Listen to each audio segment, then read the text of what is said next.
বোকা ছেলে, তোমারই তো কথা, অমুক না হলে আমি বাঁচবো না, অমুককে আমাকে বিবাহ করাই লাগবে। তোমার মাথায় গোবর আছে। কয়দিন পরে ওই মেয়ে তোমার মুখে লাথি মেরে যাবে। তোমার হিসাব নাই। মেয়ের উপর পাগল হও কেন? তোবা করো আজ থেকে, হিসাবে নিয়ে আসবা না মাথায়। ওর কথাই নাই, ওর গল্প নাই তোমার কাছে। ও তোমার জীবন ধ্বংস করবেই যে কোনো মূল্যে। তুমি তার জীবন ধ্বংস করবে? তুমি মনে করেছো যে 10 দিন স্বাদ উঠিয়ে জেনা করে চলে যাব?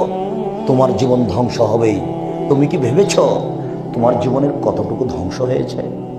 তুমি মনে করলে আমি তার জীবনকে ধ্বংস করেছি। তুমি কি বুঝেছো তোমার জীবনে তুমি কি হারিয়েছ? তুমি কি উপলব্ধি করতে পেরেছ তোমার জীবনে তুমি কি হারিয়েছ? তোমার জীবনটাই ধ্বংস হয়েছে। তুমি একটা ভালো ছাত্র ছিলে, শেষ পর্যন্ত বিশ্ববিদ্যালয়ে ফেল করে বের হয়ে এসেছো। তুমি কি করতে পারো? কি করবে তুমি মেয়ের পাল্লাতে পড়ে? শোনো, তোমাকে বলছি, তুমি সাবধান হও।